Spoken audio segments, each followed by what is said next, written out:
Please subscribe Tito Manny Vlog.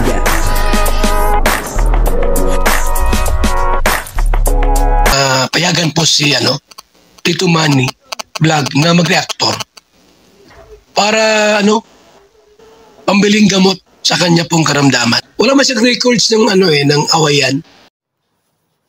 Yung po dito sa video ito ay biglang natawa si Kuya Jomar sa itsura ni Carla. Kahit po yung mga nakapaligid yung mga kasama doon ay talagang natawa at panoorin po natin yung video at alamin natin kung bakit biglang natawa itong si Kuya Jomar sa itsura ni Carla. Napakaganda naman po ni Carla at talagang maayos.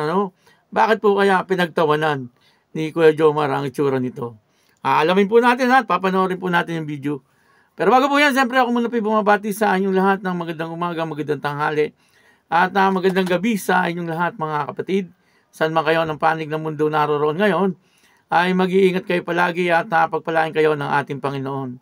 Maraming salamat din po sa patuloy na tumatangkilik sa aking YouTube channel at nanonood sa aking video reaction. Patuloy lang po natin suportahan sila Kuya Bal Santos Matubang, Kalinga Prab, Ate Edna Vlog, Jack Tapia at siyempre yung mga kasamahan ko po sa Karepa.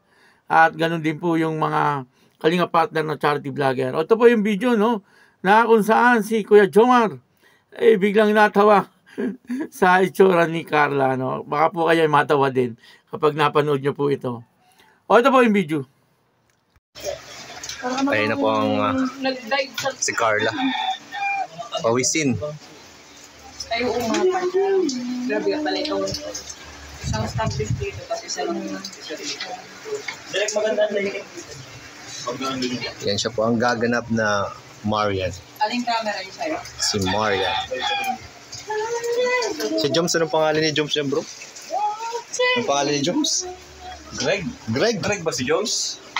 Si Greg. Greg.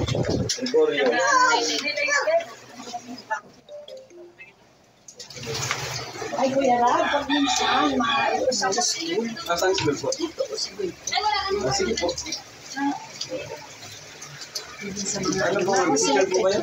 Yan, ready na si Carla, Saan po kayo nagtuturo? Yan po si Papa Joms, ready na sa kanyang serye. Tutugan kami, Carla. Magkakauntog ko. Tigis talaga sa'yo, ouch. Ouch! Ouch! Si Carla, aray ko. Ako naman ouch. Ouchie!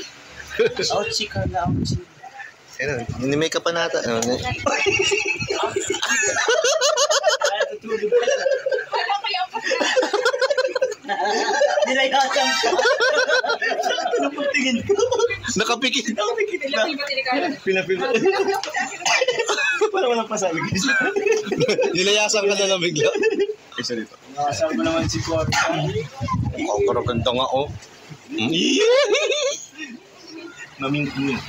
Mink, Mink nga siya. Maliwanag pati dyan, Maliwanag. Kaya, sakto yung, Pag galing ko blue. parang naghihintay lang, bro, Oo. Kaya hinihintay nun, nakapikit. Ha? Sigo. Ay, nako. I know. Uban? Yung po napanood po natin yung video at dito nga po ay tuwan-tuwa si Kuya Jomar nung nakita niya yung itsura ni Carla. Talagang tawan-tawa po siya kasi naman itong si Carla na minimake-upan, pero ang akala niya po minimake-upan pa siya, pero yung nagme-makeup sa kanya ay wala na.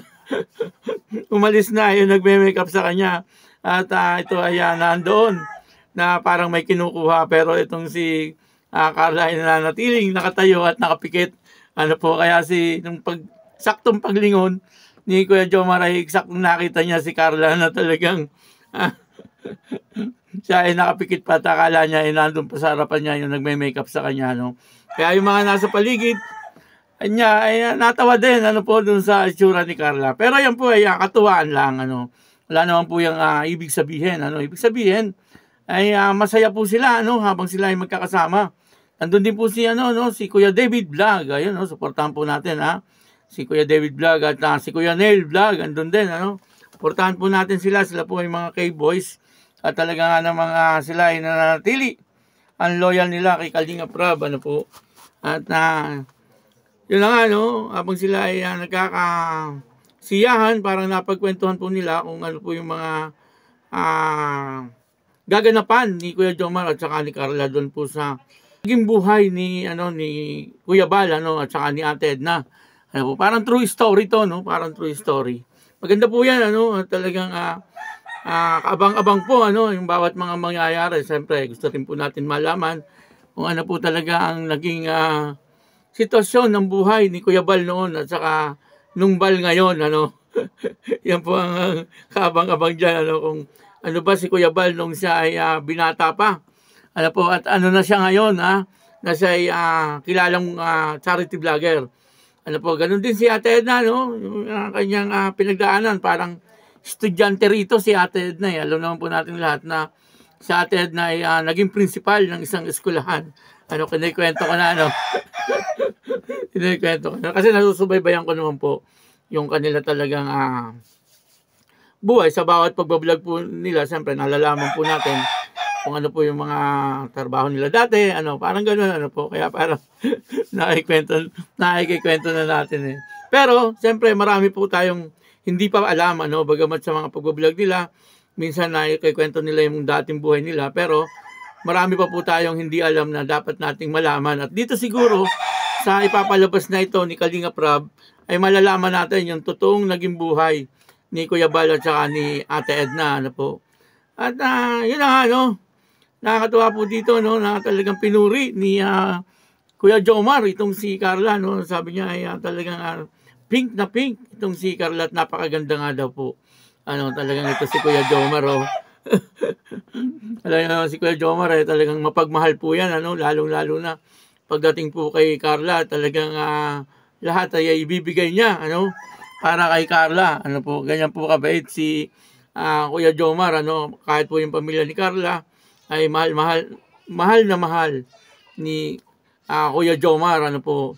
At syempre, ganun din naman po si Carla siguro, sa pamilya ni Kuya Jomar, kumbaga nagkakilala na rin sila, at nagkapalagayan na po ng loob, at kilala na po nila ang bawat isa, hindi po kagaya ng dati na talagang si Carla ay para bang hiyang-hiya pa dito kay Kuya Jomar. Nakikita nyo naman po noon kapag nagbablog or nagsushooting tungkol po dyan sa teleserye nila sa Jomcar, itong si Carla ay biglang nananapak. bigla na lang tinatamaan si Kuya Jomar, sabay takbo doon sa loob ng kanilang bahay. Ganoon po noon si Carla, pero napakalaki na po ng kanyang improvement at pagbabago, po. Nasa ngayon, ay makikita po natin na talagang maayos na itong si Carla at hindi na po siya masyadong mahihayin. Bagamat siguro pag minsan nahihiya pa rin siya, pero hindi na halata. Hindi po katulad ng dati na talagang halatang halata, kapag itong si Carla ay nahihiya na, bigla po yan nag-walk out. Talagang namang sa ngayon, yung takbo ng teleserye ng Jomcar ay maayos na maayos. 11 months na sila. At pag 12 months ay isang taon na. Po, ay napakaganda, kasi patuloy po silang tinatangkilik ng mga viewers at ng mga supporters, Ganyan din po yung mga sponsor, marami po ang nag-i-sponsor sa kanila, Kaya patuloy lang po siguro ang teleserye na Jomcar. Po, dati akala natin wala na, pero hindi naman po, nagtuloy-tuloy pa rin po ito. Supportahan po natin, Jomcar. Napakaganda pong teleserye. Po, at ganoon din po siyempre ang Kalingap. Supportahan po natin. Maraming salamat po sa inyong lahat. At ako po si Tito Manny Vlog na nagsasabing God bless you all. Diyos mabalos.